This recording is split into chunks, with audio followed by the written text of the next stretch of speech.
May 16, 2010. A telescope in the hills north of Tucson, Arizona, scans the skies in the direction of the Leo constellation. It is part of a NASA-sponsored initiative searching for anything in space that could be a threat to our planet. There are a large number of asteroids in the solar system, and so we try and map these and work out what their orbits are and make sure there's nothing going to come too close to the Earth in the near future.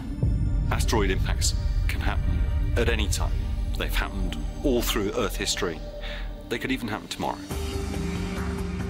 Analysis of the telescope data reveals what looks like a possible threat object. The observers send details of the newly discovered object to the Minor Planet Center in Cambridge, Massachusetts, where it is given the asteroid designation, 2010 KQ. But almost immediately, scientists notice something strange. Most asteroids have orbits that take them round and round the sun. This thing is really weird because it seems to have almost exactly the same orbit as the Earth. The object seems to be tracking the Earth. If you can't explain exactly what it is, then it's time to consult with other experts. What are we dealing with here?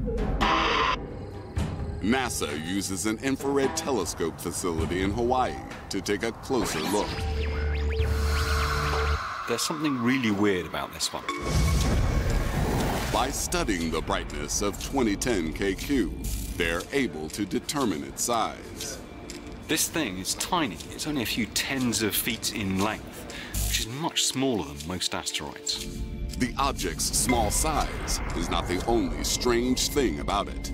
NASA uses data from astronomers around the world to fine-tune their own orbital calculations for 2010 KQ. They determine that 2010 KQ's current orbit is impossible to achieve with known natural forces. Looking at the orbit of this object suggests that at some point it's been powered. News of the discovery sparks speculation worldwide.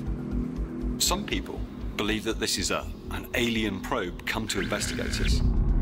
But if you had the technology to visit the Earth and observe us, this orbit would be very inefficient because it only brings it close once every 25 years.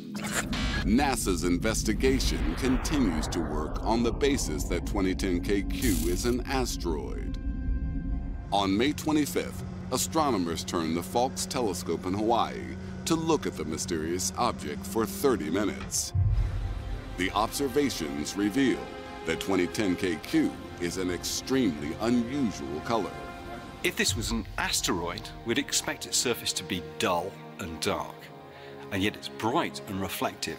The color of 2010 KQ doesn't match any known asteroid type, but it does match something completely unexpected. Columbia, Houston, we have a tally-ho on LDEF. In the 1980s, NASA performed an experiment testing the effect of the space environment on paints after years of exposure. When scientists compare the findings of this experiment to 2010 KQ, the results are astonishing. The color of this object is spookily consistent with aged titanium dioxide pigment, which is exactly the same color as paint used in rocket boosters. This object is covered in the paint they use for rockets. The conclusion is inescapable. NASA say that this can only be a man-made object.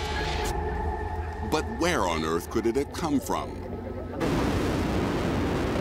Liftoff, the final liftoff of Atlantis. When shuttles or some satellites are launched, once their booster rockets are spent, they detach and fall back to Earth. Tracking the trajectory of this object, you can trace it back in time and see that it could be associated with a debris from a rocket launch around the middle of the 1970s. Tracing its orbit back through space and time, scientists conclude that it must have left Earth orbit in April 1975. This narrows down the search for 2010 KQ's identity. We're almost certain that this is the upper rocket stage of a Russian lunar probe. But there's a problem with this theory. Decommissioned satellites can't even escape Earth's gravitational pull. So how can this thing? Escaping Earth's gravity takes far more power than a single Russian lunar booster rocket can provide. One potential explanation is that the booster arrived at a special position in space called the L1 Lagrangian point.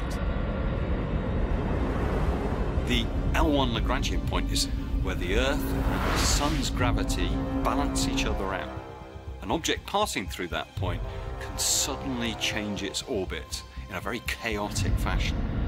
If you pass something through the L1 Lagrangian point, you can never be certain about what it's going to do. It could be that 2010KQ traveled through the L1 point and fell into orbit around the Sun, just ahead of the Earth. Traveling slightly faster than the Earth, it would take decades for it to catch up with us in our orbit and be close enough to be detected by Earth-based telescopes. The best available evidence suggests that 2010KQ is almost certainly part of a Russian lunar mission. But it will be a long time before the theory can be proved one way or another. The jury is out on this one for now. We're going to have to wait until 2036 before this object comes back towards us again. An invisible force is pulling entire galaxies towards a single point in space. Imagine something so big that hundreds of galaxies are being pulled in that direction. That's not supposed to happen. And nobody knows what it is. There's a lot more to the universe than we actually knew or actually even thought of. So who knows what could happen?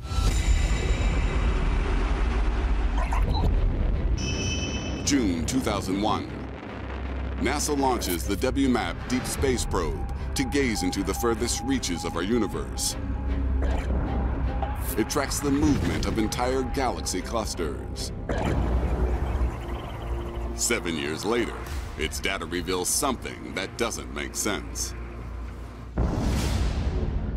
Many galaxy clusters were moving toward the same location in space, and that was not expected.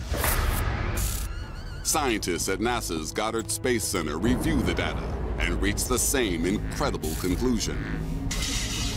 The galaxies are sort of moving together in one particular direction, and that sounds really, really unusual to us. This should not be happening. According to the Big Bang Theory, galaxies should travel in multiple different directions.